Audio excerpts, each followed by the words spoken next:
जितनी भी हमारे आसपास ट्रांसमिशन लाइंस है, इसमें आपने नोटिस किया होगा कि उसमें मोर देन 66 केवी वोल्टेज का करंट फ्लो करता है। It's not only 66 KV but some time it's in mega volt also. जबकि पावर प्लांट हो वो डैम हो या कोई और, वहां बिजली ज्यादा से ज्यादा 11 केवी या 13 केवी की बनती है। तो फिर क्या रीजन है कि 11 केवी से वोल्टेज को इतना ज्यादा बढ़ाया जाता है, जबकि हमारे घरों में 220 वोल्ट से ही हर एक अप्लायंस सही से चलता है। So if you don't know then keep watching the video. आज हम इस वीडियो में डिटेल से डिस्कस करने वाले हैं कि व्हाई वी डू दिस। चलिए वीडियो को स्टार्ट करते हैं। Hey there. Subscribe to my channel. And also press this bell icon. Transmission line अक्सर एक प्रोविंस से दूसरे प्रोविंस या एक सिटी से दूसरे सिटी में इलेक्ट्रिसिटी ट्रांसफर करने के लिए यूज किए जाते हैं। लेकिन यह सवाल यह है कि ट्रांसमिशन लाइंस पर इलेक्ट्रिसिटी चढ़ाने से पहले इसकी वोल्टेज क्यों बहुत ज्यादा बढ़ाई जाती है। चलिए इसको आंसर करते हैं।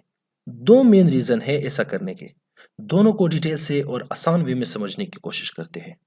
फर्स्ट रीजन है वोल्टेज ड्रॉप।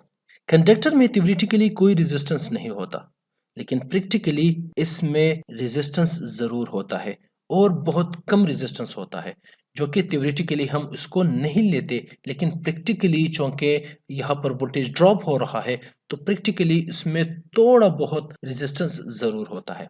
और ये डिपेंड करता है कि इस कंडक्टर का लेंथ कितना है। चूंकि ट्रांसमिशन लाइन का लेंथ बहुत ज्यादा होता है, 100-200 किलोमीटर और कहीं कहीं पर तो 1000 किलोमीटर तक चला जाता है डिस्टेंस। तो चूंकि वहां पर लेंथ ज्यादा होता है तो ये रेजिस्टेंस एड अप होता है और इस रेजिस्टेंस की वजह से उसमें वोल्टेज ड्रॉप बहुत ज्यादा होता है। ये वोल्टेज ड्रॉप बहुत ज्यादा तो नहीं होता, लेकिन इतना जरूर होता है कि कंज्यूमर एंड पर ये यूज करने के काबिल नहीं बचता। यानी अगर हम प्रोडक्शन वोल्टेज वाले करंट को डायरेक्ट उसी वोल्टेज में जो कि 11 केवी का होता है या 13 केवी का होता है ट्रांसमिशन लाइंस पर भेजे, तो वोल्टेज ड्रॉप की वजह से कंज्यूमर एंड पर बहुत कम अमाउंट में बिजली रिसीव होगी। लेकिन ऑन अदर हैंड अगर इन्हीं वोल्टेज को बहुत ज्यादा हाई किया जाता है स्टेप अप ट्रांसफार्मर के थ्रू, तो एज कंपेयर लो वोल्टेज इसमें वोल्टेज ड्रॉप बहुत कम होगा। ड्रॉप अब भी होगा लेकिन बहुत कम होगा। एक तो हाई वोल्टेज की वजह से ड्रॉप कम होगा और एक हाई वोल्टेज से अगर कुछ ड्रॉप भी हो जाए तो उतना रह जाता है कि इनफ होता है यूज करने के लिए। ठीक है, इसकी समझ आ गई। दूसरा रीजन है इकोनॉमी के पॉइंट ऑफ व्यू से, और ये प्रैक्टिकल भी है। यानी अगर हम वोल्टेज ड्रॉप को इग्नोर भी करें तो इस रीजन को इग्नोर नहीं कर सकते। चलिए इसको भी समझते हैं। देखो, किसी भी कंडक्टर का क्रॉस सेक्शन एरिया यानी उसकी थिकनेस डिसाइड करता है कि इसमें करंट की फ्लो कितनी होगी। अगर करंट ज्यादा है या बहुत ज्यादा है और वायर की थिकनेस कम है तो करंट बहुत ज्यादा रेजिस्ट होगा और इस रेजिस्टेंस की वजह से हीट प्रोड्यूस होगा और ये वायर जल जाएगा। यानी आसान अल्फाज में अगर समझाओ तो ज्यादा करंट ट्रांसमिट करने के लिए ज्यादा गेज वाला या थिक वायर आप यूज करोगे।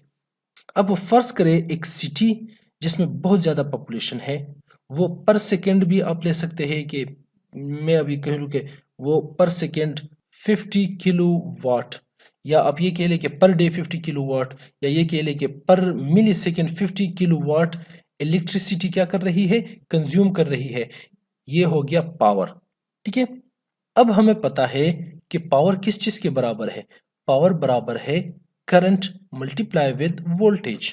अब मान लीजिए कि हम उसी वोल्टेज में बिजली को ट्रांसफर करें जिसमें हम यूज कर रहे हैं, यानी V is equal to 220 volt. यानी अगर हम 66 केवी या जो है 1 मेगा वोल्ट या इससे भी ज्यादा में ट्रांसमिट ना करे और इसके बजाय 220 वोल्ट में ट्रांसफर करे तो फिर क्या होगा। देखो, P is equal to I V और I is equal to P by V. ठीक है, तो P यहां पर क्या है, 50 किलो वाट। सो 50 किलो हो गया 1000। ठीक है, इसके बाद नीचे यहां पर क्या है, 220 वोल्ट। अगर हम बिजली को 220 वोल्ट में ट्रांसमिट करें तो हमारे पास करंट की वैल्यू आएगी 227 एम्पियर। यानी इस सिटी को, ये जो सिटी है, इस सिटी को हर सेकंड या आप ये कह लें कि हर एक इंस्टेंट पे 227 एम्पियर करंट चाहिए।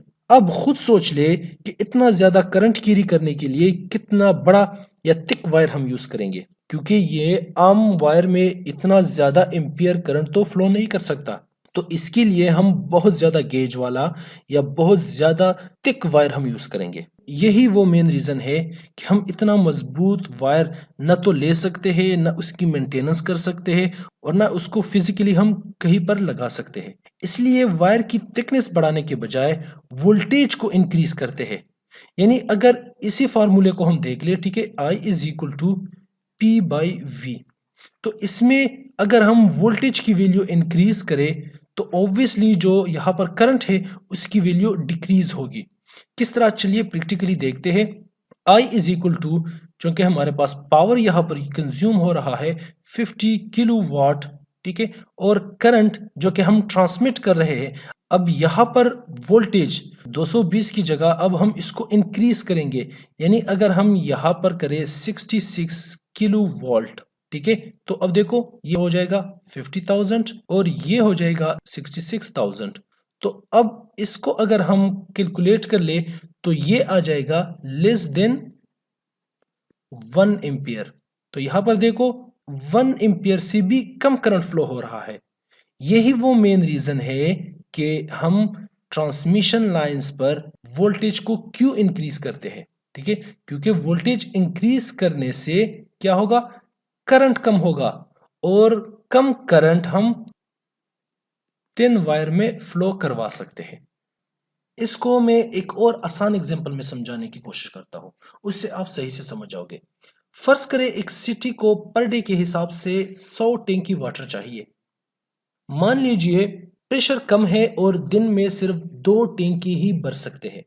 तो इसके साथ अब क्या किया जाए? देखो, दो तरीके हैं।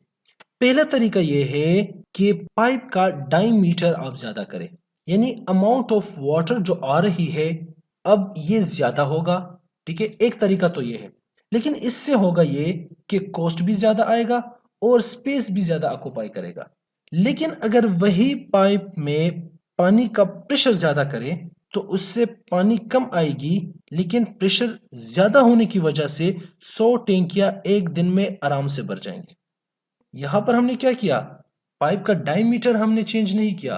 वही पाइप जो एक दिन में 2 टैंकी फुल करवाता था, अब वही पाइप, वही गेज का पाइप, वही डायमीटर का पाइप एक दिन में 100 टैंकियां फुल कर रहा है। क्यों? क्योंकि पानी का प्रेशर हमने ज्यादा किया। सेम इसी तरह फ्लो ऑफ करंट को फास्ट करने से अगर करंट कम भी हो तो पावर मेंटेन रह सकता है, और obviously flow of current fast होती है वोल्टेज को बढ़ाने से। तो एक वायर में जितना ज्यादा वोल्टेज होगा उस वायर में करंट कम फ्लो करेगा, ठीक है। तो ये वजह है, ये रीजन है कि आगे कंज्यूमर एंड पर पावर को मेंटेन रखने के लिए स्मॉल वायर में हम वोल्टेज को ज्यादा करते हैं, कम करंट हम फ्लो करवाने देते हैं, और वहां पर फिर क्या होगा कि उतना पावर मेंटेन होगा जितना हमें चाहिए। यही वो दो रीजन है जिसकी वजह से ट्रांसमिशन लाइंस में वोल्टेज इंक्रीज किया जाता है, और फिर इस इंक्रीज्ड वोल्टेज को ट्रांसफार्मर के थ्रू 220 वोल्ट तक कम किया जाता है और हमारे यूज करने के काबिल बनाया जाता है। उम्मीद है सब कुछ अच्छे से क्लियर हुआ होगा। अगर कोई मन में डाउट रह गया हो तो कमेंट में पूछ सकते हो, आई विल डेफिनेटली रिस्पॉन्ड।